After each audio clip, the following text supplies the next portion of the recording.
ನಮಸ್ತೆ ಸ್ನೇಹಿತರೆ, ನಿನ್ನೆ ದಿನ ಅಂದರೆ 11ನೇ ತಾರೀಕು ಕೆಇ ಅವರು ನಡೆಸಿರುವಂತಹ FDA ಪ್ರಶ್ನೆ ಪತ್ರಿಕೆಯಲ್ಲಿ ಕನ್ನಡ ವಿಭಾಗಕ್ಕೆ ಸಂಬಂಧಪಟ್ಟಿರುವಂಥ ಪ್ರಶ್ನೆಗಳನ್ನು ಇವತ್ತು ನಾವು ಚರ್ಚೆ ಮಾಡೋಣ.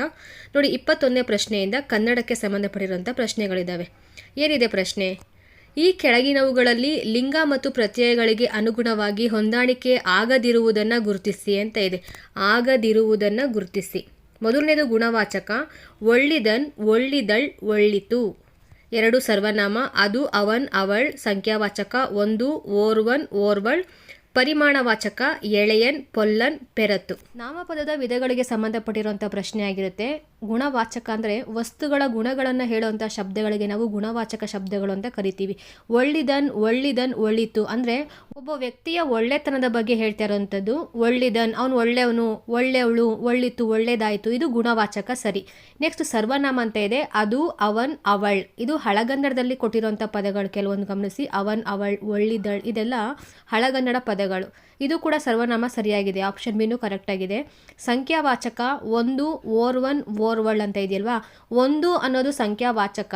ಈ ಓರ್ವನ್, ಓರ್ವಳ್ ಇದು ಸಂಖ್ಯೆಯ ವಾಚಕ ಆಗುತ್ತೆ. ಆದರೂ ಕೂಡ ಸಂಖ್ಯಾವಾಚಕ ಸರಿ. ಇದು ಯಾಕೆ ಸರಿಯಾಗುತ್ತೆ ಅಂತ ಇನ್ನೊಂದು ಆಪ್ಷನ್ ನೋಡಿ. ಪರಿಮಾಣವಾಚಕ ಅಂತ ಇದೆಯಲ್ವಾ. ಎಳೆಯನ್, ಪೊಲ್ಲನ್, ಪೆರತು ಅಂತ ಇದೆಯಲ್ವಾ. ಇದು ಪರಿಮಾಣವಾಚಕ ಆಗೋದಿಲ್ಲ. ಪರಿಮಾಣ ಅಂದರೆ ವಸ್ತುವಿನ ಅಳತೆ, ಗಾತ್ರವನ್ನು ಸೂಚಿಸುವಂಥ ಶಬ್ದಗಳಿಗೆ ನಾವು ಪರಿಮಾಣವಾಚಕ. ಪ್ರಮಾಣದ ಬಗ್ಗೆ ಹೇಳ್ತೀವಲ್ವಾ. ಅದು ಎಷ್ಟಿದೆ, ಅಲ್ಲಿ ಹಲವು ಹಣ್ಣುಗಳಿದ್ದಾವೆ, ಕೆಲವು ಬುಕ್ಕಿದ್ದಾವೆ, ಅಷ್ಟು ದೊಡ್ಡ ಬೆಟ್ಟ, ಇಷ್ಟು ಸಣ್ಣ ಸಾಸಿವೆ, ಈ ಥರ ಹೇಳ್ತೀವಲ್ಲ. ಅಷ್ಟು, ಇಷ್ಟು, ಕೆಲವು, ಹಲವು ಇದೆಲ್ಲ ಪರಿಮಾಣವಾಚಕಕ್ಕೆ ಸಂಬಂಧಪಟ್ಟಿದ್ದು. ಎಳೆಯನ್ ಅಂತಂದರೆ ಅವನಿನ್ನೂ ಎಳೆ ಹುಡುಗ ಆ ಥರ ಹೇಳ್ತೀವಲ್ಲ ಅದು. ಹಾಗಾಗಿ ಇದು ಪರಿಮಾಣವಾಚಕ ಅಲ್ಲ. ಇನ್ನೊಂದು ನೋಡಿ, ಪೊಲ್ಲನ್ ಅಂತ ಇದೆಯಲ್ವಾ. ನಾವು ಯಶೋಧರ ಚರಿತ್ರೆಯನ್ನು ನೆನಪಿಸ್ಕೊಳ್ಳಿ ಒಂದ್ಸಲ. ಪೊಲ್ಲಮೆಯ ಲೇಸು ನಲ್ಲರ ಮೈಯೋಳು ಅಂತ ಬರುತ್ತಲ್ಲ. ಈ ಪೊಲ್ಲನ್ ಅಂತಂದರೆ ಇದು ದುಷ್ಟತನ, ಕೆಟ್ಟ ಬುದ್ಧಿ ಅಂತ ಅರ್ಥ. ಅಂದರೆ ಈ ಪದಗಳು ಗುಣವಾಚಕಕ್ಕೆ ಸಂಬಂಧಪಟ್ಟಿದ್ದಾಗಿರುತ್ತೆ. ಇದು ಪರಿಮಾಣವಾಚಕ ಅಲ್ಲ. ಹಾಗಾಗಿ ಸರಿಯಾಗಿರುವಂಥ ಉತ್ತರ ಆಪ್ಷನ್ ಡಿ, ಪರಿಮಾಣವಾಚಕ. ಹೊಂದಾಣಿಕೆ ಆಗೋದಿಲ್ಲ. ಆಪ್ಷನ್ 3 ಅದು ಸರಿ ಅಂತ ಯಾಕೆ ಹೇಳಿದೆ ಅಂದರೆ ಸಂಖ್ಯಾವಾಚಕ ಒಂದು, ಎರಡು, ಮೂರು ಇದೆಲ್ಲ ಸಂಖ್ಯಾವಾಚಕ. ಸಂಖ್ಯೆಯ ಒಂದನೇ, ಎರಡನೇ ಇದೆಲ್ಲ ಸಂಖ್ಯೆಯ ವಾಚಕಕ್ಕೆ ಬರುತ್ತೆ. ಇಲ್ಲಿ ಓರ್ವನ್, ಅವನೋರ್ವನ್ ಬಂದನ್, ಅವನೊಬ್ಬನೇ ಬಂದ. ಓರ್ವಳ್, ಅವಳೊಬ್ಬಳೇ ಬಂದ್ಲು, ಇದು ಹಳಗನ್ನಡ ಪದ. ಓರ್ವನ್, ಓರ್ವಳ್ ಇದು ಸಂಖ್ಯೆಯ ಸಂಖ್ಯಾ. ಎರಡು ಸಿಮಿಲರ್ ಹತ್ರದಲ್ಲೇ ಇದೆಯಲ್ವಾ. ಹಾಗಾಗಿ ಸರಿಯಾಗಿರುವಂಥದ್ದು ಇದು. ಅಕಸ್ಮಾತ್ ಪರಿಮಾಣವಾಚಕದಲ್ಲಿ ಏನಾದರೂ ಕರೆಕ್ಟಾಗಿ ಕೊಟ್ಬಿಟ್ಟಿದ್ರೆ ಆಪ್ಷನ್ 3 ರಾಂಗ್ ಆಗಿರೋದು. ಆದರೆ ಪರಿಮಾಣವಾಚಕ ಇಲ್ಲಿ ತಪ್ಪಾಗಿದೆ ಅಲ್ವಾ. ಗುಣವಾಚಕದ ಪದಗಳನ್ನ ಕೊಟ್ಟಿದ್ದಾರಲ್ವಾ. ಹಾಗಾಗಿ ಆಪ್ಷನ್ 4 ರಾಂಗ್ ಆಗುತ್ತೆ. ಮುಂದಿನ ಪ್ರಶ್ನೆ. ಕನ್ನಡದಲ್ಲಿ ಲಿಂಗವು ಅರ್ಥವನ್ನು ಅನುಸರಿಸಿರುವುದರಿಂದ ಮೂಲದಲ್ಲಿ ಅದು ಈ ಕೆಳಗಿನದರಿಂದ ಸೂಚಿತವಾಗುವುದು ಅಂತ ಇದೆ. ಆಪ್ಷನ್ 1 ಪ್ರತ್ಯಯ, ಪ್ರಕೃತಿ ಪ್ರತ್ಯಯ, ಪ್ರಕೃತಿ, ಧಾತು.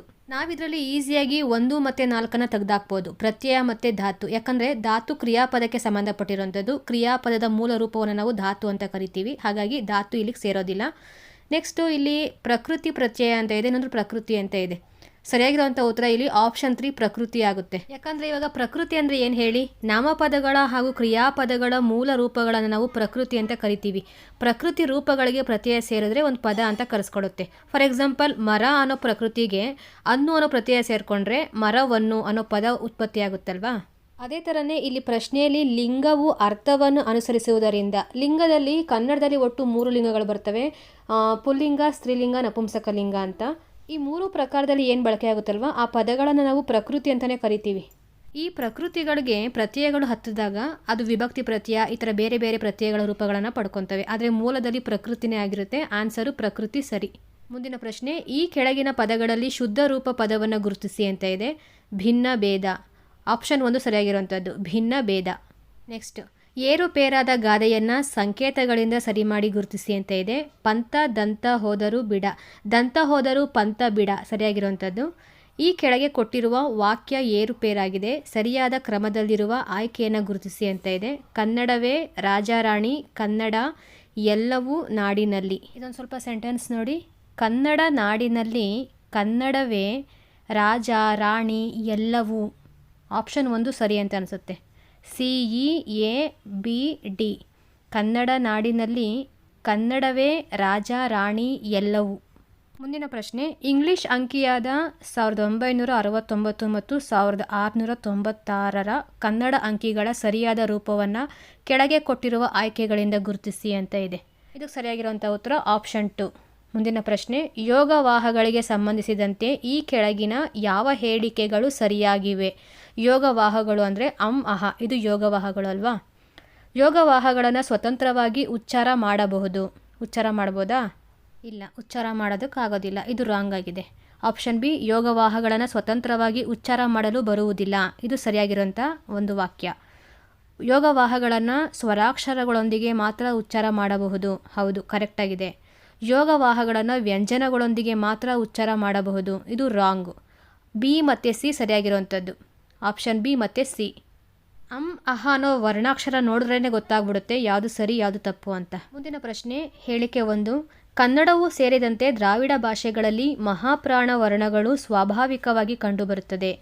ಹೇಳಿಕೆ 2, ಆದರೆ ಸಂಸ್ಕೃತ ಪ್ರಾಕೃತ ಶಬ್ದಗಳನ್ನು ಸ್ವೀಕರಿಸಿದಾಗಲೂ ಅನುಕರಣೆಯ ಶಬ್ದಗಳಲ್ಲಿ ಭಾವ ತೀವ್ರತೆಯ ಕಾರಣದಿಂದಲೂ ಅವನ್ನು ಬಳಸುವುದು ರೂಢಿಯಲ್ಲಿದೆ. ಹೇಳಿಕೆ 1 ನೋಡಿ, ನಾವು ಮಹಾಪ್ರಾಣ ವರ್ಣಗಳನ್ನು ಸಂಸ್ಕೃತ ಭಾಷೆಯಿಂದ ಸ್ವೀಕಾರ ಮಾಡಿದ್ದೀವಲ್ವ, ಅದು ಸ್ವಾಭಾವಿಕವಾಗಿ ಕಂಡುಬರೋದಿಲ್ಲ. ಹಾಗಾಗಿ ಅದು ತಪ್ಪು.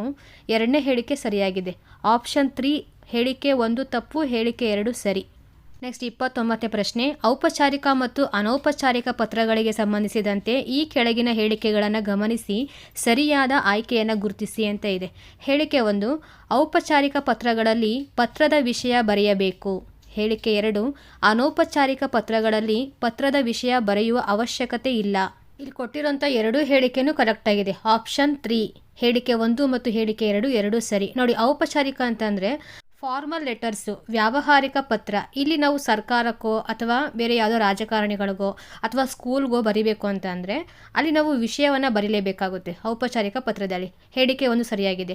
ಅನೌಪಚಾರಿಕ ಅಂದರೆ ತಂದೆ ತಾಯಿಗಳಿಗೆ ಅಥವಾ ಅಣ್ಣ ತಂಗಿ ಬಂಧು ಮಿತ್ರರಿಗೆ ಬರೆಯುವಂಥ ಪತ್ರಗಳು, ಅಲ್ಲಿ ವಿಷಯ ಬರೆಯುವಂಥ ಅಗತ್ಯ ಇರೋದಿಲ್ಲ. ಮುಂದಿನ ಪ್ರಶ್ನೆ, ಶಾಲೆಯಲ್ಲ ಇದು ವಿದ್ಯಾ ದೇಗುಲ. ಇಲ್ಲಿರುವ ಅಲಂಕಾರವನ್ನು ಗುರುತಿಸಿ ಅಂತ ಇದೆ. ಶಾಲೆಯಲ್ಲ ಇದು ವಿದ್ಯಾ ದೇಗುಲ ಅನ್ನೋದು ರೂಪಕಾಲಂಕಾರ. ಅಕಸ್ಮಾತ್ ಇದು ಶಾಲೆಯು ವಿದ್ಯಾ ದೇಗುಲದಂತೆ ಅಂತ ಇತ್ತು ಅಂದರೆ ಅಲ್ಲಿ ಅಂತೆ ಬಂದಿತ್ತಲ್ವ, ಅದು ಉಪಮಾಲಂಕಾರ ಆಗ್ಬಿಡ್ತಾ ಇತ್ತು. ಆದರೆ ಇಲ್ಲಿ ಶಾಲೆಗೂ ವಿದ್ಯಾ ದೇಗುಲಕ್ಕೂ ಯಾವುದೇ ವ್ಯತ್ಯಾಸ ಇಲ್ಲ. ಹಾಗಾಗಿ ಇದು ರೂಪಕಾಲಂಕಾರ. ಎರಡು ಒಂದೇ ಅನ್ನೋ ಥರದಲ್ಲಿ ಅರ್ಥ ಬರ್ತಾ ಇದೆ. ನೆಕ್ಸ್ಟ್ ಮುಂದಿನ ಪ್ರಶ್ನೆ, ಈ ಕೆಳಗಿನ ವಾಕ್ಯದಲ್ಲಿ ಅಡ್ಡಗೆರೆ ಎಳೆದ ಪದದ ಸರಿಯಾದ ಶಬ್ದ ರೂಪವನ್ನು ಗುರುತಿಸಿ. ಅವನ ಮಾತಿನ ವ್ಯುತ್ಪತ್ತಿ ಸೊಗಸಾಗಿದೆ. ಇಲ್ಲಿ ವ್ಯುತ್ಪತ್ತಿ ಅಂತ ಇದೆಯಲ್ವಾ, ಇದು ಸರಿಯಾಗಿರುವಂತಹ ಅರ್ಥ. ವ್ಯುತ್ಪತ್ತಿ 3 ಇದೆಯಲ್ವಾ, ಆಪ್ಷನ್ 3 ವ್ಯುತ್ಪತ್ತಿ. ಅದು ಅಂದರೆ ಗ್ರಾಮ್ಯಾಟಿಕಲ್ ಮಿಸ್ಟೇಕ್ ಅಷ್ಟೇ ಇದೆ. ವ್ಯುತ್ಪತ್ತಿ ಅಂತ ಇರೋದನ್ನ ವ್ಯುತ್ಪತ್ತಿ ಅಂತ ಬರಬೇಕು. ಇದಕ್ಕೆ ಇನ್ನೊಂದು ಅರ್ಥ ಇದೆ, ನಿಷ್ಪತ್ತಿ, ನಿಷ್ಪನ್ನ ಅಂತ ಅರ್ಥ. ಸರಳವಾಗಿ ಹೇಳಬೇಕು ಅಂದರೆ ಹುಟ್ಟು, ಉಗಮ, ಈ ಎಲ್ಲ ಅರ್ಥಗಳು ಅದಕ್ಕೆ ಬರುತ್ತೆ. ನೆಕ್ಸ್ಟ್ ಪ್ರಶ್ನೆ, ತಡಸಲು ಪದದ ಅರ್ಥವನ್ನು ಗುರುತಿಸಿ ಅಂತ ಇದೆ. ತಡಸಲು ಅಂತಂದರೆ ಜಲಪಾತ ಅಂತ ಅರ್ಥ. ನೆಕ್ಸ್ಟ್ 33ನೇ ಪ್ರಶ್ನೆ, ಕೆಳಗಿನ ಯಾವುದು ಕನ್ನಡ ವ್ಯಂಜನ ಸಂಧಿಗೆ ಉದಾಹರಣೆಯಲ್ಲ ಅಂತ ಇದೆ. ನೀರ್ ಒನಲ್, ನೀರ್ ಪ್ಲಸ್ ಪೊನಲ್ ನೀರ್ ಒನಲ್ ಆಗುತ್ತೆ. ಇದು ಆದೇಶ ಸಂಧಿಗೆ ಬರುತ್ತೆ. ಹೇಗೆ ಅಂತೀರಾ ನೋಡಿ, ಗದಬಾದೇಶ ಸಂಧಿ, ಕತಪಗಳಿಗೆ ಗದಬಗಳು ಆದೇಶವಾಗಿ ಬಂದರೆ ಅದು ಆದೇಶ ಸಂಧಿ, ಗದಬಾದೇಶ ಸಂಧಿ. ಅದೇ ರೀತಿ ಭ ಮಕಾರಕ್ಕೆ ವಕಾರನು, ಸಕಾರಕ್ಕೆ ಚಕಾರ ಆದೇಶವಾಗಿ ಬಂದರೂ ಕೂಡ ಅದು ಆದೇಶ ಸಂಧಿ ಅಂತಲೇ ಕರೆಸ್ಕೊಡುತ್ತೆ. ಇಲ್ಲಿ ನೀರ್ ಪ್ಲಸ್ ಪೊನಲ್ ನೀರ್ ಒನಲ್ ಅಂತ ಆಗುತ್ತಲ್ವಾ, ಪಕಾರಕ್ಕೆ ವಕಾರ ಆದೇಶವಾಗಿ ಬರ್ತಾ ಇದೆ. ಇದು ಕನ್ನಡ ವ್ಯಂಜನ ಸಂಧಿಗೆ ಉದಾಹರಣೆ, ನೀರ್ ಒನಲ್ ಆದೇಶ ಸಂಧಿ. ನೆಕ್ಸ್ಟ್ ನೋಡಿ, ನೂನ್ ಚರ, ನೂನ್ ಪ್ಲಸ್ ಸರ ನೂನ್ ಚರ. ಈಗ ತಾನೇ ಹೇಳಿದೆ ಸಕಾರಕ್ಕೆ ಚಕಾರ ಆದೇಶವಾಗಿ ಬರ್ತಾ ಇದೆ, ಇದು ಕೂಡ ಆದೇಶ ಸಂಧಿನೇ ಆಗುತ್ತೆ. ಎಳೆವಳ್ಳಿ, ಇದು ಆದೇಶ ಸಂಧಿನೇ. ಎಳ ಪ್ಲಸ್ ಬಳ್ಳಿ ಎಳವಳ್ಳಿ, ಬಕಾರಕ್ಕೆ ವಕಾರ ಆದೇಶವಾಗಿ ಬರ್ತಾ ಇದೆ. 1, 3, 4 3 ಕನ್ನಡ ವ್ಯಂಜನ ಸಂಧಿ ಆಗಿರುವಂತಹ ಆದೇಶ ಸಂಧಿಗೆ ಉದಾಹರಣೆ. ಆದರೆ ಕಣ್ಬೇಟ, ಕಣ್ ಪ್ಲಸ್ ಬೇಟ ಕಣ್ಬೇಟ, ಇದು ಪ್ರಕೃತಿ ಭಾವ. ಯಾಕೆ ಅಂತ ಕೇಳ್ತೀರಾ, ನೋಡಿ ಇಲ್ಲಿ ಯಾವುದು ಸಂಧಿ ಕಾರ್ಯನೇ ನಡೀತಾ ಇಲ್ಲ. ಕಣ್ ಪ್ಲಸ್ ಬೇಟ ಕಣ್ಬೇಟ ಹಾಗೆ ಇದೆ ಅಲ್ವಾ. ಸ್ವರದ ಮುಂದೆ ಸ್ವರ ಬಂದರೂ ಕೂಡ ಅವು ಇದ್ದ ಹಾಗೆ ತೋರ್ತಾ ಇದ್ರೆ ಅದನ್ನು ಪ್ರಕೃತಿ ಭಾವ ಅಂತ ಕರೀತಾರೆ. 33ಕ್ಕೆ ಸರಿಯಾಗಿರುವಂಥ ಉತ್ತರ ಆಪ್ಷನ್ 2 ಕಣ್ಬೇಟ. ನೆಕ್ಸ್ಟ್ 34ನೇ ಪ್ರಶ್ನೆ, ಈ ಕೆಳಗಿನ ಯಾವ ಪದಗಳಲ್ಲಿ ಸಂಧಿ ಕಾರ್ಯ ಸಾಧ್ಯವಾಗಿಲ್ಲ ಗುರುತಿಸಿ ಅಂತ ಇದೆ. ಮೆಲ್ವಾಸು, ಮೆಲ್ ಪ್ಲಸ್ ಪಾಸು ಮೆಲ್ವಾಸು. ಈಗ ಜಸ್ಟ್ ತಿಳ್ಕೊಂಡ್ವಿ ಆದೇಶ ಸಂಧಿಗೆ ಪಕಾರಕ್ಕೆ ವಕಾರ ಬರುತ್ತೆ ಅಂತ. ಮೆಲ್ವಾಸು ಅನ್ನೋದು ಆದೇಶ ಸಂಧಿ. ನೆಕ್ಸ್ಟ್ ಬಾಯ್ ಸವಿ ಅಂತ ಇದೆ. ಬಾಯ್ ಪ್ಲಸ್ ಸವಿ ಬಾಯ್ ಸವಿ, ಇದು ಪ್ರಕೃತಿ ಭಾವನೆ, ಯಾವುದು ಸಂಧಿ ಆಗ್ತಾ ಇಲ್ಲ. ಬೆಳ್ ಸರಿ, ಬೆಳ್ ಪ್ಲಸ್ ಸರಿ ಬೆಳ್ ಸರಿ, ಇದು ಯಾವುದು ಸಂಧಿ ಕಾರ್ಯ ನಡೀತಾ ಇಲ್ಲ. ಪೊಂಜುರಿಗೆ, ಪೊನ್ ಪ್ಲಸ್ ಸುರಿಗೆ ಪೊಂಜುರಿಗೆ, ಉತ್ತರ ಪದದ ಸಕಾರಕ್ಕೆ ಜಕಾರ ಆದೇಶವಾಗಿ ಬರ್ತಾ ಇದೆ ಅಲ್ವಾ, ಸಕಾರಕ್ಕೆ ಜಕಾರ ಬಂತು ಅಂದರೆ ಅದು ಆದೇಶ ಸಂಧಿನೇ ಆಗುತ್ತೆ. ಹಾಗಾಗಿ ಇಲ್ಲಿ ಬಿ ಮತ್ತು ಸಿ ಸೇರೋದಿಲ್ಲ, ಸಂಧಿ ಕಾರ್ಯ ಸಾಧ್ಯವಿಲ್ಲ. ಬಿ ಮತ್ತು ಸಿ ಎಲ್ಲಿದೆ, ಆಪ್ಷನ್ 4 ಸರಿಯಾಗಿರೋಂಥ ಉತ್ತರ. ನೆಕ್ಸ್ಟ್, ಈ ಕೆಳಗಿನವುಗಳನ್ನು ಹೊಂದಿಸಿ ಬರೆಯಿರಿ ಅಂತ ಇದೆ. ಜಸ್ತ್ವ ಸಂಧಿ. ಜಸ್ತ್ವ ಸಂಧಿ ಅಂದರೆ ಕಚಟ ತಪಗಳಿಗೆ ಗಜಡ ದಬಗಳು ಆದೇಶವಾಗಿ ಬಂದರೆ ಅದು ಜಸ್ತ್ವ ಸಂಧಿ. ಆಪ್ಷನ್ 4 ನೋಡಿ, ಅಜಾದಿ ಅಂತ ಇದೆಯಲ್ವಾ, ಅಚ್ ಪ್ಲಸ್ ಆದಿ ಅಜಾದಿ, ಚಕಾರಕ್ಕೆ ಜಕಾರ ಆದೇಶವಾಗಿ ಬರ್ತಾ ಇದೆ, ಜಸ್ತ್ವ ಸಂಧಿ ಇದು. ಆಪ್ಷನ್ 4 1ಗೆ ಸರಿ. ಇನ್ನು ಚುತ್ವ ಸಂಧಿ ಅಂತ ಇದೆಯಲ್ವಾ, ಇದು ಚುಸ್ತುವಾಗೆ ಸಕಾರಕ್ಕೆ ಶಕಾರ ಬರಬೇಕು, ಹಾಗೆ ತಕಾರಕ್ಕೆ ಚವರ್ಗ ಆದೇಶವಾಗಿ ಬಂದರೆ ಅದು ಚುತ್ವ ಆಗುತ್ತೆ. ಇಲ್ಲಿ ಮನಸ್ ಚಪಲ ಅಂತ ಇದೆಯಲ್ವಾ, ಮನಸ್ ಪ್ಲಸ್ ಚಪಲ, ಮನಸ್ ಚಪಲ, ಇದು ಚುತ್ವ ಸಂಧಿ. ಪೂರ್ವ ಪದದಲ್ಲಿ ಮನಸ್ ಅಂತ ಬರುತ್ತಲ್ಲ, ಸಕಾರಕ್ಕೆ ಕೂಡಿಸಿದಾಗ ಮನಸ್ ಚಪಲ, ಸಕಾರವಾಗಿ ಶಕಾರ ಬರ್ತಾ ಇದೆ, ಮನಸ್ ಚಪಲ ಅಂತ. ಹಾಗಾಗಿ ಇದು ಚುತ್ವ ಸರಿಯಾಗಿದೆ. ಆಪ್ಷನ್ ಬಿಗೆ 3ನೇದು ಸರಿ. ಇನ್ನು ಅನುನಾಸಿಕ, ಕಚಟತಪ ವ್ಯಂಜನಗಳಿಗೆ ಕ್ರಮವಾಗಿ ನ್ಯ ನ್ಯ ಣ ನ ಮ ವ್ಯಂಜನಗಳು ಆದೇಶವಾಗಿ ಬಂತು ಅಂದರೆ ಅದನ್ನು ಅನುನಾಸಿಕ ಸಂಧಿ ಅಂತ ಕರಿತೀವಿ. ಇಲ್ಲಿ 2 ಉಳ್ಕೊಂಡಿದೆ ಅಲ್ವಾ, ಕಮ್ಮನಿ ಸತ್ಸಂಗ. ಸತ್ಸಂಗ ಬಿಡಿಸಿದ್ರೆ ಸತ್ ಪ್ಲಸ್ ಸಂಘ ಸತ್ಸಂಗ ಆಗುತ್ತೆ. ಇಲ್ಲಿ ಸಂಧಿ ಏನು ನಡೀತಾ ಇಲ್ಲ, ಹಾಗಾಗಿ ಇದು ಪ್ರಕೃತಿ ಭಾವ. ಇನ್ನು ಉಳಿದಿರೋದು ಕಮ್ಮನಿ, ಇದು ಅನುನಾಸಿಕ ಸಂಧಿ ಆಗುತ್ತೆ. ಕಪ್ ಪ್ಲಸ್ ಮನಿ ಕಮ್ಮನಿ, ಆಪ್ಷನ್ 1 ಸರಿಯಾಗಿರುವಂಥದ್ದು. ನೆಕ್ಸ್ಟ್, ನದ್ಯುದಕ ಸಂಧಿ ಪದವನ್ನು ಬಿಡಿಸುವ ಸರಿಯಾದ ಕ್ರಮ. ನತ್ ಪ್ಲಸ್ ಉದಕ ನದ್ಯುದಕ. ಪೂರ್ವ ಪದ ನತ್, ಇಲ್ಲಿ ತುಕಾರಕ್ಕೆ ದಕಾರ ಆದೇಶವಾಗಿ ಬರ್ತಾ ಇದೆ, ನದ್ಯುದಕ ಅಂತ. ಹಾಗಾಗಿ ಜಸ್ತ್ವ ಸಂಧಿ ಆಗುತ್ತೆ ಸರಿಯಾಗಿರುವಂಥ ಉತ್ತರ. ಬಿಡಿಸಿ ಬರೆದಿರೋ ಕ್ರಮ 2ನೇದು, ನತ್ ಪ್ಲಸ್ ಉದಕ ಸರಿ. ನೆಕ್ಸ್ಟ್ 37ನೇ ಪ್ರಶ್ನೆ, ಕೆಳಗೆ ನೀಡಿರುವ ಸಂಧಿ ಪದಗಳಲ್ಲಿ ಸಂಸ್ಕೃತ ಸ್ವರ ಸಂಧಿಗಳಲ್ಲದವನ್ನು ಗುರುತಿಸಿ ಅಂತ ಇದೆ. ಸಂಸ್ಕೃತ ಸ್ವರ ಸಂಧಿ ಯಾವುದಲ್ವೋ ಅದನ್ನು ಗುರುತಿಸಬೇಕು. ಗ್ರಾಮೋದ್ಧಾರ, ಗ್ರಾಮ ಪ್ಲಸ್ ಉದ್ಧಾರ ಗ್ರಾಮೋದ್ಧಾರ. ಉತ್ತರ ಪದದ ಊಕಾರಕ್ಕೆ ಓಕಾರ ಆದೇಶವಾಗಿ ಬರ್ತಾ ಇದೆಯಲ್ವಾ, ಹಾಗಾಗಿ ಇದು ಗುಣಸಂಧಿ. ಗ್ರಾಮೋದ್ಧಾರ ಅನ್ನೋದು ಗುಣಸಂಧಿ. ನೆಕ್ಸ್ಟ್, ಪ್ರಾಗೈತಿಹಾಸ ಅಂತ ಇದೆಯಲ್ವಾ, ಪ್ರಾಕ್ ಪ್ಲಸ್ ಇತಿಹಾಸ ಪ್ರಾಗೈತಿಹಾಸ, ಇದು ಸಂಸ್ಕೃತ ವ್ಯಂಜನ ಸಂಧಿ. ಪ್ರಾಗೈತಿಹಾಸ, ಕುಕಾರಕ್ಕೆ ಗಕಾರ ಆದೇಶವಾಗಿ ಬರ್ತಾ ಇದೆ. ಮೊದಲನೇದು ಸ್ವರ ಸಂಧಿ, 2ನೇದು ವ್ಯಂಜನ ಸಂಧಿ. ನೆಕ್ಸ್ಟ್, ಹೃನ್ಮಂದಿರ, ಹೃತ್ ಪ್ಲಸ್ ಮಂದಿರ ಹೃನ್ಮಂದಿರ, ಇದು ಅನುನಾಸಿಕ ಸಂಧಿ. ಇದು ಕೂಡ ಸಂಸ್ಕೃತ ವ್ಯಂಜನ ಸಂಧಿಗೆ ಉದಾಹರಣೆ. ಇಲ್ಲಿ ಉತ್ತರ ಸಿಕ್ಕೇ ಬಿಡ್ತಲ್ಲ, ಬಿ ಮತ್ತು ಸಿ ಸರಿಯಾಗಿರುವಂಥ ಉತ್ತರ. ಇನ್ನು ಉಳಿದಿರೋದು ಪ್ರಥಮೈಕಾದಶಿ, ಪ್ರಥಮ ಪ್ಲಸ್ ಏಕಾದಶಿ ಪ್ರಥಮೈಕಾದಶಿ, ವೃದ್ಧಿ ಸಂಧಿ. ವೃದ್ಧಿ ಸಂಧಿ ಅನ್ನೋದು ಸ್ವರ ಸಂಧಿ, ಸಂಸ್ಕೃತ ಸ್ವರ ಸಂಧಿ. ಮುಂದಿನ ಪ್ರಶ್ನೆ, ಹೊಂದಿಸಿ ಬರೆಯಿರಿ ಅಂತ ಇದೆ. ಅವನು, ಅವು, ನಾನು, ನೀನು. ಅವನು ಇದು ಏಕವಚನ ಅಲ್ವಾ, ಪ್ರಥಮ ಪುರುಷ ಏಕವಚನ ಇದು ಅವನು. 3ನೇ ನೋಡಿ, ನಾನು ಅಂತ ಇದೆಯಲ್ವಾ, ಉತ್ತಮ ಪುರುಷ, ನಾನು ಉತ್ತಮ, ಉತ್ತಮ ಪುರುಷ ಏಕವಚನ. ನೀವು ಅಂತ ಅನ್ನೋದು ಮಧ್ಯಮ ಪುರುಷ ಬಹುವಚನ, ನೀವು ಅನ್ನೋದು. ಉಳಿದಿರೋದು ಅವು, ಇದು ಪ್ರಥಮ ಪುರುಷ ಬಹುವಚನ. ನೆಕ್ಸ್ಟ್ 39ನೇ ಪ್ರಶ್ನೆ, ಈ ಕೆಳಗಿನವುಗಳನ್ನು ಹೊಂದಿಸಿ ಬರೆಯಿರಿ ಅಂತ ಇದೆ. ಪರಿಮಾಣ ವಾಚಕ. ಪರಿಮಾಣ ವಾಚಕ ಅಂತಂದರೆ ಪ್ರಮಾಣವನ್ನು ಸೂಚಿಸುವಂಥದ್ದಲ್ವಾ, ಪ್ರಮಾಣ. ಅಷ್ಟು ಇಷ್ಟು ಅವು. ಇಲ್ಲಿ ಅಷ್ಟು ಇಷ್ಟು ಅಂತ ಇಲ್ಲ, ಕೆಲವು ಅಂತ ಇದೆಯಲ್ವಾ, ಇದು ಪರಿಮಾಣ ವಾಚಕ. ಕೆಲವು, ಹಲವು, ಇದೆಲ್ಲ ಪರಿಮಾಣ ವಾಚಕ. ಇನ್ನು ಪ್ರಕಾರ ವಾಚಕ ಅಂತಂದರೆ ಎಂತಹ, ಎಂತ ಅಂತ ಇದೆಯಲ್ಲ, ಅಂತ, ಎಂತ, ಇದೆಲ್ಲ ಪ್ರಕಾರ ವಾಚಕ. ಯಾವ ಪ್ರಕಾರದ ವಸ್ತು ಅದು ಆ ಥರ ಸೂಚಿಸುವಂಥದ್ದು. ನೆಕ್ಸ್ಟು ದಿಗ್ವಾಚಕ, ದಿಕ್ಕುಗಳ ಬಗ್ಗೆ ಹೇಳುವಂಥದ್ದು. ಎಡ, ಬಲ, ಮೇಲೆ, ಕೆಳಗೆ, ಇದೆಲ್ಲ ದಿಗ್ವಾಚಕಕ್ಕೆ ಬರುತ್ತೆ. ಇಲ್ಲಿ ಎಡ ಅಂತ ಇದೆಯಲ್ವಾ, ಇದು ದಿಗ್ವಾಚಕ. ಇನ್ನು ವಸ್ತುವಾಚಕ, ಮರ. ಆಪ್ಷನ್ 1 ಸರಿಯಾಗಿರುವಂಥ ಉತ್ತರ. ನೆಕ್ಸ್ಟ್ 40ನೇ ಪ್ರಶ್ನೆ, ಈ ಕೆಳಗಿನ ಯಾವ ಜೋಡಿಗಳು ಸರಿಯಾಗಿ ಹೊಂದಾಣಿಕೆಯಾಗಿಲ್ಲ ಅಂತ ಇದೆ. ತದ್ದಿತ ಭಾವನಾಮ, ಕಲಿತನ. ಕಲಿ ಅಂದರೆ ವೀರ ಅಂತ ಅರ್ಥ, ಕಲಿತನ, ವೀರನ ಅಥವಾ ಕಲಿಯ ಭಾವ ಕಲಿತನ, ಇದು ಸರಿಯಾಗಿದೆ. ಸ್ತ್ರೀಲಿಂಗ ತದ್ದಿತ ಪ್ರತ್ಯಯ, ಕೆಳದಿ. ಈ ಕೆಳದಿನ ಗೆಳತಿ ಅಂತಲೂ ಕೂಡ ಕರೀತಾರೆ. ಈ ಇಕಾರ ಬಂದಿದೆ ತದ್ದಿತ ಪ್ರತ್ಯಯ. ಇದರಲ್ಲಿ ಸ್ತ್ರೀವಾಚಕ ಪ್ರತ್ಯಯಗಳು ಯಾವ್ಯಾವ್ದು ಬರ್ತವೆ ಅಂದರೆ ಇತಿ, ಇತ್ತಿ, ಗಿತಿ, ಈ, ಎ, ಅರ್ತಿ. ಈಗ ಮೋಸಗಾರ್ತಿ, ಹಣವಂತೆ, ಎ, ಒಡತಿ, ಈ, ಅಣುಗಿ ಅಂದರೆ ಈ, ಇಲ್ಲಿ ಅಣುಗ ಅಂದರೆ ಮಗ, ಅಣುಗಿ ಅಂದರೆ ಮಗಳು, ಅಣುಗಿ ಇಕಾರ ಬಂದಿದೆ ಇಲ್ಲಿ ಈ ಪ್ರತ್ಯಯ. ಅಗಸಗಿತ್ತಿ, ಗಿತ್ತಿ ಅಂತ ಬಂದಿದೆ. ಒಕ್ಕಲಗಿತ್ತಿ, ಇಲ್ಲಿ ಇತ್ತಿ ಅಂತ ಇದೆ. ಬ್ರಾಹ್ಮಣತಿ, ಇತಿ ಅಂತ ಬಂದಿದೆಯಲ್ವಾ, ಹಾಗಾಗಿ ಇಲ್ಲಿ ಕೆಳದಿ, ಕೆಳದಿನಲ್ಲಿ ಈ ಅನ್ನೋ ಸ್ತ್ರೀವಾಚಕ ಪ್ರತ್ಯಯ ಬರ್ತಾ ಇದೆ, ಇದು ಕರೆಕ್ಟಾಗಿದೆ. ನೆಕ್ಸ್ಟ್ ವಿದ್ಯಾರ್ಥ ಅಂತ ಇದೆ. ಪೋಗಿಮ್ ಅಂದರೆ ಹೋಗೋದು ಅಂತ ಅರ್ಥ. ಇದು ಪೋಗಿಮ್ ಅಂತಂದರೆ ಆಜ್ಞೆ ಮಾಡುವಂಥದ್ದು, ಶುಭ ಹಾರೈಸುವಂಥದ್ದು, ಬೇಡಿಕೆ, ಇದೆಲ್ಲನೂ ವಿದ್ಯಾರ್ಥಕಕ್ಕೆ ಬರುತ್ತೆ. ಹಾಗಾಗಿ ಇಲ್ಲಿ ಹೋಗು ಅಂತ ಹೇಳೋದಲ್ವಾ, ವಿದ್ಯಾರ್ಥಕ ಸರಿಯಾಗಿದೆ. ಇನ್ನೊಂದು ಪ್ರತಿಷೇಧಾರ್ಥ ಅಂತ ಇದೆ, ಇದಕ್ಕೆ ಒಡೆಯ ಅಂತ ಕೊಟ್ಟಿದ್ದಾರೆ. ಇದು ನನಗೆ ಅಷ್ಟಾಗಿ ಗೊತ್ತಿಲ್ಲ. ಈ ಪ್ರಶ್ನೆಗೆ ಇದೇ ಸರಿ ಅಲ್ಲದೇ ಇರೋವಂಥದ್ದು ಅಂತ ನನಗನ್ಸುತ್ತೆ. ಆಪ್ಷನ್ ಡಿ ಮಾತ್ರ 4, ಆಪ್ಷನ್ 4 ಸರಿಯಾಗಿರೋಂಥ ಉತ್ತರ ಅಂತ ನನಗನ್ಸುತ್ತೆ. ಚೆಕ್ ಮಾಡಿ ಹೇಳ್ತೀನಿ ಇನ್ನೊಂದು ಸಲ. ನೆಕ್ಸ್ಟ್ 41ನೇ ಪ್ರಶ್ನೆ, ನಾಮಪದವಾಗಿಯೂ ಕ್ರಿಯಾಪದವಾಗಿಯೂ ಬಳಕೆಯಾಗುವ ಧಾತುಗಳನ್ನು ಗುರುತಿಸಿ ಅಂತ ಇದೆ. ಇಲ್ಲಿ ನಾಮಪದನೂ ಆಗಬೇಕು, ಕ್ರಿಯಾಪದನೂ ಆಗಬೇಕು. ಅಂಥ ಧಾತು ಯಾವುದು ಅಂತ. ಆಡು, ಕಾಡು, ಹರಿ, ಗರಿ, ಆಳು, ಹಾಳು, ಮಳೆ, ಬೆಳೆ. ಇಲ್ಲಿ ಆಡು ಮತ್ತು ಕಾಡು ನೋಡಿ. ಆಡು, ಅವನು ಆಟ ಆಡುತ್ತಿದ್ದಾನೆ.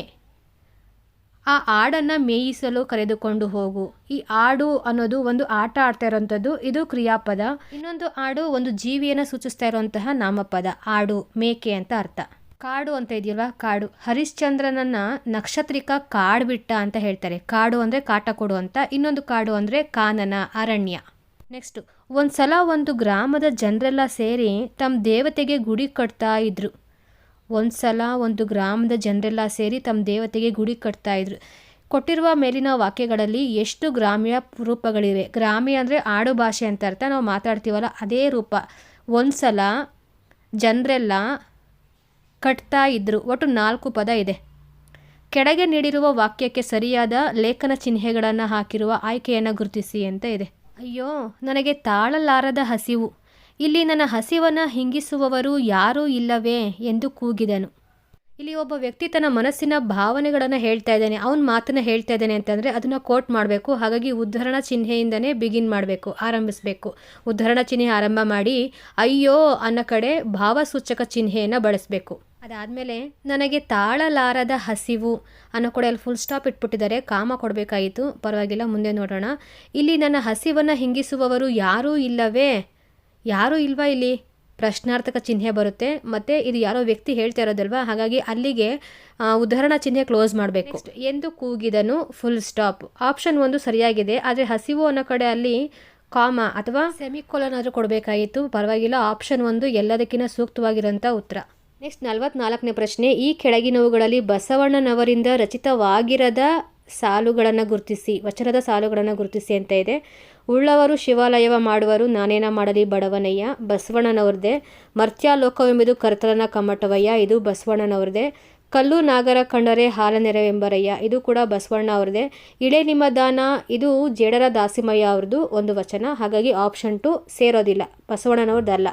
ನೆಕ್ಸ್ಟ್ 45ನೇದು ಹೊಂದಿಸಿ ಬರೆಯಿರಿ. ಭಾಮಿನಿ ಷಟ್ಪದಿ, ವಾರ್ಧಕ ಷಟ್ಪದಿ. ಇದು ನಾನು ನಿಮಗೆ ಶರ ಕುಸುಮ ಭೋಗ ಭಾಮಿನಿ ಪರಿವರ್ಧಿನಿ ವಾರ್ಧಕ ಅಂತ ಹೇಳ್ಕೊಟ್ಟಿದ್ದೆ ಅಲ್ವಾ. ಶರ ಅಂದರೆ 8 ಮಾತ್ರೆಗಳು ಬರ್ತವೆ, ಕುಸುಮ ಅಂದರೆ 10 ಮಾತ್ರೆಗಳು ಬರ್ತವೆ. ಹಂಗೆ ನೆನ್ಪಿಟ್ಕೊಳ್ಳಿ ಅಂತ ಹೇಳಿದ್ದೆ. ಇಲ್ಲಿ ಕುಸುಮ ಅಂತ ಇದೆ, 10 ಮಾತ್ರೆದು ಎಲ್ಲಿದೆ? ಆಪ್ಷನ್ 1 ನೋಡಿ. ಒಂದೊಂದೇ ಲೈನ್ದು ನಾನು ಹೇಳಿದಿತ್ತು. ಆಪ್ಷನ್ 1ರಲ್ಲಿ 5 × 5 10 ಮಾತ್ರೆ ಆಗುತ್ತೆ ಕುಸುಮ. C1 ಸರಿಯಾಗಿರೋಂಥ ಉತ್ತರ. ಆಪ್ಷನ್ 3 ನೋಡಿ, ಅದು ಸರಿಯಾಗಿದೆ. ನೋಡಿ, ಇದನ್ನು ಯಾವ್ದಾದ್ರು ಒಂದನ್ನು ನಾವು ನೆನ್ಪಿಟ್ಕೊಂಡ್ಬಿಟ್ರೆ ಆ ಟ್ರಿಕ್ಸ್ನ ಅಪ್ಲೈ ಮಾಡಿಕೊಂಡ್ರೆ ಬೇಗನೆ ಆನ್ಸರ್ ಕಂಡುಹಿಡ್ಕೊಬೋದು. ನೆಕ್ಸ್ಟ್ 46ನೇ ಪ್ರಶ್ನೆ, ಪೂರ್ಣ ವರ್ತಮಾನ ಕಾಲವನ್ನು ಸೂಚಿಸುವ ಕ್ರಿಯಾಪದವನ್ನು ಗುರುತಿಸಿ ಅಂತ ಇದೆ. ವರ್ತಮಾನ ಕಾಲದ್ದು ಉತ್ತ ಅಲ್ವಾ. ಇಲ್ಲಿ ತಿನ್ನುತ್ತಿರಬಹುದು, ಅವನು ತಿಂತಾ ಇರಬಹುದು, ತಿನ್ನುತ್ತಾ ಇರಬಹುದು. ಇದು ಇನ್ನೂ ಮುಗ್ದಿಲ್ಲ, ತಿಂತಾನೇ ಇದ್ದಾನೆ ಅಂತ. ಇದು ಅಪೂರ್ಣ ವರ್ತಮಾನಕ್ಕಾಗುತ್ತೆ. ತಿಂದಿದ್ದಾನೆ ಅನ್ನೋದು ಪೂರ್ಣ ವರ್ತಮಾನ. ಮುಂದಿನ ಪ್ರಶ್ನೆ, ಕ್ರಿಯೆಗೆ ಸಂಬಂಧಿಸಿದ ಕಾರಕಾರ್ಥವನ್ನು ಹೊಂದಿಲ್ಲದ ವಿಭಕ್ತಿಗಳು ಯಾವುದು ಅಂತ ಇದೆ. ನೋಡಿ, ಕಾರಕಾರ್ಥಕ್ಕೆ ಇಲ್ಲಿ ಷಷ್ಠಿ ಮತ್ತು ಸಂಬೋಧನ. ಷಷ್ಠಿ ಅಂದರೆ ಆ, ಸಂಬೋಧನೆಗೆ ಎ ಬರುತ್ತಲ್ವಾ. ಷಷ್ಠಿ ಸಂಬಂಧವನ್ನು ಸೂಚಿಸುವಂಥದ್ದು, ಸಂಬೋಧನ ಆಮಂತ್ರೀಕರಣ, ಆಮಂತ್ರ. ಓ ರಾಮನೇ ಬಾ ಇಲ್ಲಿ. ಈ ವಾಕ್ಯದಲ್ಲಿ ನಾವು ರಾಮನನ್ನು ಕರಿತಾ ಇದ್ದೀವಿ. ಇನ್ನು ಷಷ್ಠಿಯಲ್ಲಿ ರಾಮನ ಅವನ ದೆಸೆಯಿಂದ. ಇಲ್ಲಿ ಷಷ್ಠಿ ಬೇಕೇ ಬೇಕು ಅಂತ ಏನಿಲ್ಲ, ಯಾಕಂದರೆ ಪ್ರಥಮದಲ್ಲೇ ಇದು ಕೂಡ ಬಂದು ಹೋಗ್ಬಿಡುತ್ತೆ. ಹಾಗಾಗಿ ಷಷ್ಠಿ ಮತ್ತು ಸಂಬೋಧನ ಕ್ರಿಯೆಗೆ ಬೇಕಾಗಿರುವಂತಹ ಕಾರಕಾರ್ಥವನ್ನು ಹೊಂದಿಲ್ಲ. ನೆಕ್ಸ್ಟ್ 48ನೇ ಪ್ರಶ್ನೆ, ಈ ಕೆಳಗಿನವುಗಳನ್ನು ಹೊಂದಿಸಿ ಬರೆಯಿರಿ ಅಂತ ಇದೆ. ಕೇಸಕ್ಕಿ, ಕುತ್ತಡಿ, ಪ್ರಿಯಂ ನುಡಿ, ನಾಲ್ಮೊಗ. ಕೇಸಕ್ಕಿ ಬಿಡಿಸಿದ್ರೆ ಕೆಂಪಾದ ಪ್ಲಸ್ ಅಕ್ಕಿ, ಕೇಸಕ್ಕಿ. ಅಕ್ಕಿಯ ಒಂದು ಗುಣವನ್ನು ಹೇಳ್ತಾ ಇದೆ, ಹಾಗಾಗಿ ಇದು ಕರ್ಮಧಾರೆಯ ಸಮಾಸ. ಕುತ್ತಡಿ, ಕುತ್ತು ಪ್ಲಸ್ ಅಡಿ, ಕುತ್ತಡಿ. ಪ್ರಿಯಂ ನುಡಿ ನೋಡಿ, ಪ್ರಿಯಂ ಪ್ಲಸ್ ನುಡಿ, ಪ್ರಿಯಂ ನುಡಿ. ಇದು ಕ್ರಿಯಾ ಸಮಾಸ. ನಾಲ್ಮೊಗ, 4 ಮುಖವನ್ನು ಉಳ್ಳವನು ಯಾರೋ ಅವನೇ ನಾಲ್ಮೊಗ. ಇದು ಬಹುವ್ರೀಹಿ ಸಮಾಸಗೆ ಬರುತ್ತೆ. ಆದರೆ ಇಲ್ಲಿ ಕೊಟ್ಟಿರೋಂಥ ಆಪ್ಷನ್ಗಳನ್ನ ನೋಡಿ. ಕೇಸಕ್ಕಿ ಕರ್ಮಧಾರೆಯ ಹೇಳಿದೆಯಲ್ವಾ. 1, 3 ಅದು ಇರೋದೇ ಆಪ್ಷನ್ 3ನಲ್ಲಿದೆ. 1, 3 ಆಪ್ಷನ್ 3 ಕೇಸಕ್ಕಿ ಕರ್ಮಧಾರೆಯ. ಬಿ ಕುತ್ತಡಿ ಬಹುವ್ರೀಹಿ ಸಮಾಸ ಅಂತ ಕೊಟ್ಟಿದ್ದಾರೆ, ಆದರೆ ನಾಲ್ಮೊಗ ಬಹುವ್ರೀಹಿ ಬರಬೇಕಲ್ವಾ. 3ನೇದು ಕರೆಕ್ಟಾಗಿದೆ. ಪ್ರಿಯಂ ನುಡಿ ಕ್ರಿಯಾ ಸಮಾಸ. ನಾಲ್ಮೊಗಗೆ ದ್ವಿಗು ಸಮಾಸ. ಅದೇನು ಕೊಟ್ಬಿಟ್ರು, 4 + ಮುಗ ಅಂತ ಕೊಟ್ಬಿಟ್ರ. 4 ಪ್ಲಸ್ ಮುಖ 4 ಮೊಗ ಅಂತ ಕೊಟ್ಬಿಟ್ರೆ ಏನೋ. ಆಪ್ಷನ್ 3ಗೆ 3 ಆಗುತ್ತಾ? ಹೇಗೆ ನೋಡೋಕ್ಕೋರು ತಪ್ಪಾಗುತ್ತಲ್ವ, ಕೊಟ್ಟಿರೋಂಥ ಆಪ್ಷನ್ಸ್ಗಳೇ ತಪ್ಪಾಗುತ್ತೆ. ಗ್ರೇಸ್ ಮಾರ್ಕ್ಸ್ ಯಾವ ಥರ ಕೊಡ್ತಾರೆ ಇದಕ್ಕೆ? ಬಹುಶಃ ಆಪ್ಷನ್ 3ನೇ ಸರಿ ಅಂತ ಕೊಡ್ಬೋದೇನೋ. ನೆಕ್ಸ್ಟ್ ಪ್ರಶ್ನೆ ನೋಡಿ, ವಿರುದ್ಧಾರ್ಥಕ ಪದಗಳಲ್ಲಿ ಸರಿಯಾದ ಜೋಡಿಯನ್ನು ಗುರುತಿಸಿ ಅಂತ ಇದೆ. ಸರಿಯಾದ ಜೋಡಿ ಪಾವನ ಅಂದರೆ ಶುದ್ಧವಾಗಿರೋಂಥದ್ದು, ಪಾತಕ ಕೊಲೆಗಡುಕ ಅಂತ ಅರ್ಥ, ಸರಿ ಇದು. ಸ್ವಾರ್ಥ ಪರಾರ್ಥ, ಸ್ವಾರ್ಥ ತನಗೋಸ್ಕರ ಮಾತ್ರ ಬದುಕೋದು, ಪರಾರ್ಥ ಅಂದರೆ ಬೇರೆಯವ್ರಿಗೋಸ್ಕರ ಬದುಕೋದು, ಇದು ಕೂಡ ಕರೆಕ್ಟಾಗಿದೆ. ಆವರ್ತ ನಿರವರ್ತ ಇದು ರಾಂಗು. ನೆಕ್ಸ್ಟು ಲಂಘನ ಅಲಂಘನ ಇದು ಕೂಡ ರಾಂಗು. ಎ ಮತ್ತು ಬಿ ಸರಿಯಾಗಿರೋಂಥ ಉತ್ತರ, ಎ ಮತ್ತು ಬಿ. ನೆಕ್ಸ್ಟು 50ನೇ ಪ್ರಶ್ನೆ, ಕೆಳಗಿನ ತತ್ಸಮ ತದ್ಭವಗಳನ್ನು ಹೊಂದಿಸಿ ಬರೆಯಿರಿ ಅಂತ ಇದೆ. ಅಂಗಾರ ಇಂಗಳ ಬರುತ್ತೆ, ಮತ್ತು ಕುಡಿಯಾಗೆ ಗೋಡೆ, ವಲ್ಲಿಗೆ ಬಳ್ಳಿ, ವೀಟೆಗೆ ವೀಳ್ಯ. ನೆಕ್ಸ್ಟ್ 51ನೇ ಪ್ರಶ್ನೆ, ರಾಮನು ಹಣ್ಣನ್ನು ತಿನ್ನುತ್ತಾನೆ. ಈ ವಾಕ್ಯದಲ್ಲಿ ಅಡಿಗೆರೆ ಎಳೆದ ಪದದ ಕ್ರಿಯಾಪದವನ್ನು ಗುರುತಿಸಿ ಅಂತ ಇದೆ. ಕರ್ತೃಪದ ಕರ್ಮಪದ ಕ್ರಿಯಾಪದ ಒಂದು ವಾಕ್ಯದಲ್ಲಿ ಇರಲೇಬೇಕಲ್ವ, ಒಂದು ಸೆಂಟೆನ್ಸಲ್ಲಿ. ರಾಮನು ಅನ್ನೋದು ಕರ್ತೃ, ಕರ್ಮಪದ ಹಣ್ಣನ್ನು, ತಿನ್ನುತ್ತಾನೆ ಅಂತ ಅನ್ನೋದು ಕ್ರಿಯಾಪದ. ರಾಮ ಏನು ತಿಂತಾ ಇದ್ದಾನೆ? ಹಣ್ಣನ್ನು ತಿಂತಾ ಇದ್ದಾನೆ. ಇಲ್ಲಿ ಕರ್ಮಪದವನ್ನು ಅಪೇಕ್ಷೆ ಪಡ್ತಾ ಇದೆ, ಹಾಗಾಗಿ ಸಕರ್ಮಕ ಕ್ರಿಯಾಪದ ಇದು. ಕರ್ಮಪದವನ್ನು ಬಯಸ್ತಲೇ ಇರೋಂಥದ್ದು, ಅಪೇಕ್ಷೆ ಪಡೆದಲೇ ಇರೋಂತಹ ವಾಕ್ಯವನ್ನು, ಕ್ರಿಯಾಪದವನ್ನು ನಾವು ಅಕರ್ಮಕ ಕ್ರಿಯಾಪದ ಅಂತ ಕರಿತೀವಿ. ರಾಮನು ತಿನ್ನುತ್ತಾನೆ ಅಂತ ಮಾತ್ರ ಇತ್ತು ಅಂದರೆ ಅದು ಅಕರ್ಮಕ ಕ್ರಿಯಾಪದ ಅಂತ. ಅಲ್ಲಿ ಏನನ್ನು ತಿಂತಿದ್ದಾನೆ? ಹಣ್ಣನ್ನು ತಿಂತಿದ್ದಾನೆ ಅಂತಂದರೆ ಮಾತ್ರ ಸಕರ್ಮಕ ಕ್ರಿಯಾಪದ. ಪೂರ್ತಿ ಕರ್ತೃ ಕರ್ಮ ಕ್ರಿಯಾಪದ ಸೆಂಟೆನ್ಸಲ್ಲಿ ಪೂರ್ತಿ ಇತ್ತು ಅಂದರೆ ಅದು ಸಕರ್ಮಕ. ನೆಕ್ಸ್ಟ್ 52ನೇ ಪ್ರಶ್ನೆ, ಈ ಕೆಳಗಿನ ವಾಕ್ಯದಲ್ಲಿ ಅಡಿಗೆರೆ ಎಳೆದಿರುವ ಪದಗಳಲ್ಲಿ ತಪ್ಪಾಗಿರುವ ಪದಗಳನ್ನು ಗುರುತಿಸಿ ಅಂತ ಇದೆ. ವಿದ್ಯಾರ್ಥಿಗಳು ಉಪಾಧ್ಯಾಯರ ಮುಂದೆ ವಿಜ್ಞಾಪನೆ ಮೂಲಕ ಭಿನ್ನ ಒತ್ತಳೆಯನ್ನು ಸಲ್ಲಿಸಿದರು ಅಂತ ಇದೆ. ಇಲ್ಲಿ ವಿಜ್ಞಾಪನೆ ತಪ್ಪಾಗಿದೆ. ಆಮೇಲೆ ಭಿನ್ನ ಒತ್ತಡೆ ಅಲ್ಲ, ಅದು ಭಿನ್ನ ಒತ್ತಡೆ ಅಂತ ಇದ್ದರೆ ಕರೆಕ್ಟಾಗಿರೋದು. ಭಿನ್ನ ಅಂದರೆ ಅದು ವೈವಿಧ್ಯತೆ ಅಂತ ಅರ್ಥ ಬಂದ್ಬಿಡುತ್ತಲ್ವಾ, ಹಾಗಾಗಿ ಅದು ಭಿನ್ನ ಒತ್ತಡೆ ಓಕೆ ಆಗ್ತಾಯಿತ್ತು. ಹಾಗಾಗಿ ಸಿ ಮತ್ತು ಡಿ ತಪ್ಪಾಗಿರೋಂಥದ್ದು, ಸಿ ಮತ್ತು ಡಿ ಆಪ್ಷನ್ 4ಅಲ್ಲಿ ಕರೆಕ್ಟಾಗಿದೆ. ನೆಕ್ಸ್ಟು 53ನೇ ಪ್ರಶ್ನೆ, ದ್ವಿತ್ವ ಎಂಬುದಕ್ಕೆ ಸರಿಯಾದ ವಿವರಣೆ ಎಂದರೆ? ಆಪ್ಷನ್ 1, ಒಂದೇ ಜಾತಿಯ 2 ವ್ಯಂಜನಗಳು ಸೇರುವುದಕ್ಕೆ ದ್ವಿತ್ವ ಎನ್ನುತ್ತೇವೆ. ಒಂದೇ ಜಾತಿಯ 2 ಸ್ವರಗಳು ಸೇರುವುದಕ್ಕೆ ದ್ವಿತ್ವ ಎನ್ನುತ್ತೇವೆ. ಒಂದೇ ಜಾತಿಯ 2 ಒತ್ತಕ್ಷರಗಳು ಸೇರುವುದಕ್ಕೆ ದ್ವಿತ್ವವೆನ್ನುವರು. ಒಂದೇ ಜಾತಿಯ ಮಹಾಪ್ರಾಣಗಳು ಸೇರುವುದಕ್ಕೆ ದ್ವಿತ್ವ ಎನ್ನುತ್ತೇವೆ. ಇಲ್ಲ, ದ್ವಿತ್ವ ಅಂದರೆ ಒಂದೇ ಜಾತಿಯ 2 ವ್ಯಂಜನಗಳು ಸೇರುವುದಕ್ಕೆ ದ್ವಿತ್ವ ಅಂತ ಕರಿತೀವಿ. ಪೂರ್ಣವಾಗಿ ಅದು ಸೆಂಟೆನ್ಸ್ ನೋಡಿ, ಒಂದು ಸ್ವರದ ಮೇಲೆ ಒಂದೇ ಜಾತಿಯ 2 ವ್ಯಂಜನಗಳು ಬರೋದಕ್ಕೆ ನಾವು ದ್ವಿತ್ವ ಅಂತ ಕರಿತೀವಿ, ಅದು ಸಜಾತಿಯ ದ್ವಿತ್ವ. ಮತ್ತು ಸ್ವರದ ಮೇಲೆ ಬೇರೆ ಬೇರೆ ಜಾತಿಯ ವ್ಯಂಜನಗಳು ಸೇರಿದ್ರೆ ಅದನ್ನು ವಿಜಾತಿಯ ದ್ವಿತ್ವ ಅಂತ ಕರಿತೀವಿ. ಹಾಗಾಗಿ ಆಪ್ಷನ್ 1 ಸರಿಯಾಗಿರುವಂಥದ್ದು. ಉದಾಹರಣೆ ಗಮನಿಸಿ, ಅಮ್ಮ, ಅ ಪ್ಲಸ್ ಮು ಪ್ಲಸ್ ಮು ಪ್ಲಸ್ ಆ, ಅಮ್ಮ. ಮಾಗೆ ಮಾವತ್ತು ಮ, ಒಂದು ಸ್ವರಕ್ಕೆ 2 ವ್ಯಂಜನಗಳು ಬಂದು ಸೇರಿಕೊಂಡಿದ್ದಾವೆ. ಸರಿ. ನೆಕ್ಸ್ಟ್ 54ನೇ ಪ್ರಶ್ನೆ, ಕೆಳಗಿನವುಗಳಲ್ಲಿ ಸರಿಯಾಗಿ ಹೊಂದಾಣಿಕೆಯಾಗುವ ಗುಂಪುಗಳನ್ನು ಗುರುತಿಸಿ. ಕಲ್ಯಾಣ, ಮದುವೆ, ಮಂಗಳ, ಕ್ಷೇಮ. ಇಲ್ಲಿ ಎಲ್ಲ ಶುಭ ಸೂಚಕ ಚಿಹ್ನೆಗಳೇ ಇದ್ದಾವೆ. ಮೊದಲನೇದು ಸರಿ ಅಂತ ಅನಿಸುತ್ತೆ. 2 ಕಾಡು, ಪೀಡಿಸು, ಅರಣ್ಯ. ನಾನಾರ್ಥ ಇದೆ ಪೀಡಿಸು ಅನ್ನೋದು ಕಾಡುಗೆ, ಅರಣ್ಯ ಇದು ಕರೆಕ್ಟಾಗಿದೆ. ಅದೇ ಜಲ ಅನ್ನೋದು ಬೇರೆ, ಇದು ಸರಿ ಇಲ್ಲ ಸೆಂಟೆನ್ಸು. ಕಾಡು, ಪೀಡಿಸು, ಅರಣ್ಯ ಎಲ್ಲ ಒಂದು ಅರ್ಥ ಕೊಡ್ತಾ ಇದ್ರೆ, ಜಲ ಬೇರೆ ಅರ್ಥ ಕೊಡ್ತಾ ಇದೆ. ನೆಕ್ಸ್ಟ್ ಸಿ, ಗತಿ, ಚಲನೆ, ಸ್ಥಿತಿ, ಮೋಕ್ಷ. ಇವಿಷ್ಟು ಪದಗಳು ಸಾಮಾನ್ಯ ಅರ್ಥವನ್ನು ಕೊಡ್ತಾ ಇದೆ, ನಾನಾರ್ಥವನ್ನು ಕೊಡ್ತಾ ಇದೆ. ನೋಡಿ, ಗತಿ, ಯಾವ ಗತಿ ಆಯಿತು ನಿನಗೆ, ಯಾವ ಸ್ಥಿತಿಯಲ್ಲಿದೆಯಾ, ಈ ಥರ ಹೇಳ್ತೀವಲ್ಲ, ಏನು ಗತಿ ಅಂದರೆ ಇದು ಒಂದು ಕೊನೆ ಘಟ್ಟ ಅಂತಲೂ ಕೂಡ ಹೇಳ್ಬೋದು. ಮೋಕ್ಷ ಕೂಡ ಕೊನೆ ಘಟ್ಟ. ನೆಕ್ಸ್ಟ್ ಆಪ್ಷನ್ನು ನರ, ಅರ್ಜುನ, ರಕ್ತನಾಳ, ರಾಕ್ಷಸ. ನರ ನೋಡಿ, ಈ ರಕ್ತನಾಳ ನರ ಎರಡೂ ಸೇಮ್ ಒಂದೇ ಅರ್ಥ. ಅರ್ಜುನನಿಗೆ ಇನ್ನೊಂದು ಹೆಸರು ಕೂಡ ನರ ಅಂತಲೇ ಕರೆಯುವಂಥದ್ದು. ನರ, ರಾಕ್ಷಸ. ನರ ರಾಕ್ಷಸಗೆ ದಾನವ ಅಂತ ಕೊಡ್ಬೋದಾಗಿತ್ತು, ಇಲ್ಲಿ ನರ ಆಗೋದಿಲ್ಲ. ಆಪ್ಷನ್ ಡಿ ಆಗೋದಿಲ್ಲ. ಇಲ್ಲಿ ಸರಿಯಾಗಿರುವಂಥದ್ದು ಎ ಮತ್ತು ಸಿ. ನೆಕ್ಸ್ಟ್ 55ನೇ ಪ್ರಶ್ನೆ, ಈ ಕೆಳಗಿನವುಗಳನ್ನು ಹೊಂದಿಸಿ ಬರೆಯಿರಿ. ಸವರ್ಣ ದೀರ್ಘ ಸಂಧಿ, ಇದು ಬಹುರ್ಜಿತ. ಬಹು ಪ್ಲಸ್ ಊರ್ಜಿತ, ಬಹುರ್ಜಿತ. ಸವರ್ಣ ಸ್ವರದ ಮುಂದೆ ಅದೇ ಸ್ವರದ ದೀರ್ಘ ಸ್ವರ ಆದೇಶವಾಗಿ ಬಂದರೆ ಅದನ್ನು ಸವರ್ಣ ದೀರ್ಘ ಸಂಧಿ ಅಂತ ಕರಿತೀವಿ. ಬಹುರ್ಜಿತ, ಸವರ್ಣ ದೀರ್ಘ ಸಂಧಿ. ಇನ್ನು ಗುಣಸಂಧಿಗೆ ಆಪ್ಷನ್ ಡಿ ಇಲ್ಲಿ ಕಾಳೋರಗ ಅಂತ ಇದೆಯಲ್ವಾ, ಕಾಳ ಪ್ಲಸ್ ಉರಗ, ಕಾಳೋರಗ. ಉ ಪರವಾಗಿ ಓಕಾರ ಆದೇಶವಾಗಿ ಬರ್ತಾ ಇದೆ, ಗುಣಸಂಧಿ. ನೆಕ್ಸ್ಟು ವೃದ್ಧಿಸಂಧಿ ಅಂತ ಇದೆ. ಒಂದರಲ್ಲಿ ಹಿತೌಷ್ಣ್ಯ ಅಂತ ಇದೆಯಲ್ವಾ, ಹಿತ ಪ್ಲಸ್ ಔಷ್ಣ್ಯ, ಹಿತೌಷ್ಣ್ಯ. ಇಲ್ಲಿ ಓಕಾರಕ್ಕೆ ಔಕಾರ ಪರವಾಗ್ತಾ ಇದೆ ವೃದ್ಧಿಸಂಧಿನಲ್ಲಿ. ಉಳಿದಿರೋದು ಎಂಡ್ಸಂಧಿ, ಭ್ರಾತೃಂಶ. ಭ್ರಾತೃ ಪ್ಲಸ್ ಅಂಶ, ಭ್ರಾತೃಂಶ. ಆಪ್ಷನ್ 2 ಸರಿಯಾಗಿರುವಂಥ ಉತ್ತರ.